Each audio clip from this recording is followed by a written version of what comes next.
Salamat Boss MVP, Boss Alan Smart for the continuous support for Batang Gilas. Lalaban po kami para sa bayan.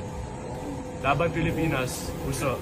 Batang Gilas Boys, bumagsak ng 10 baitang. Ayon yan sa latest FIBA rankings na inilabas. At ang bagong head coach na itinalaga ng Samahang Basketball ng Pilipinas pagkatapos mabitiw ni Josh Reyes. Iyan ang ating aalamin sa bidyong ito.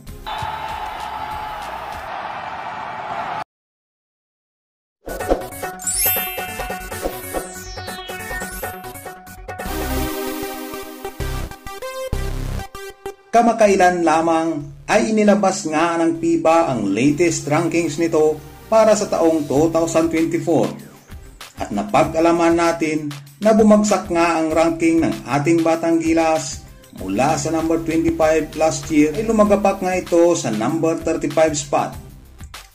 Ayon sa mga source, isa sa mga dahilan nito ay ang pagiging kulilat ng ating kupunan sa nakaraang FIBA Under-17 World Cup, kung saan umabot lamang sa panghuling pwesto ang ating kupunan. Sa 7 laban ng Batang Gilas Under-17 ay masyado tayong kinawawa ng mga higanting kupunan na ating kinabibilangan.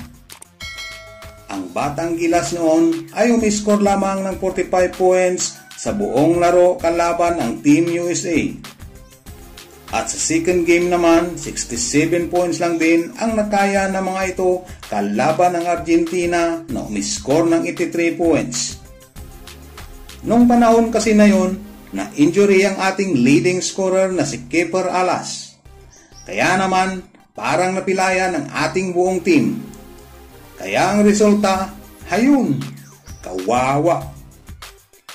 Buong Asya naman, mula sa pang-4, bumagsak din ito sa pang-7 pwesto. Ang sakit nito mga boss. At tungkol naman sa magiging kapalit ni Josh Reyes bilang head coach, nakaraang buwan lamang ay ipinahayag ng Samahang Basketball ng Pilipinas na ang napipisil nilang pumalit sa iniwang pwesto ni Josh Reyes ay ito ngang veteranong point guard ng Barangay Ginebra San Miguel na si L.A. Tenorio. Alam naman natin mga boss kung anong kalidad meron itong si Teniente pagdating sa basketball. Kaya abang-abang na lang tayo sa mga darating na laban ng ating Gilas Boys. At sana sa bagong head coach na alam naman natin at kampante tayo na bababawi at magbabalik sa dating pwesto o mahigitan pa ng ating kupunan ang number 25 spot sa FIBA ranking. Hanggang dito na lang mga boss. God bless sa ating lahat. Bias is Dwight Ramos because he's an all-around player both on offense and defense. Hi, I'm Noah Banal. My Gilas bias is Dwight Ramos. Hi, my name is Champar Hola and my Gilas bias is Jason Castro.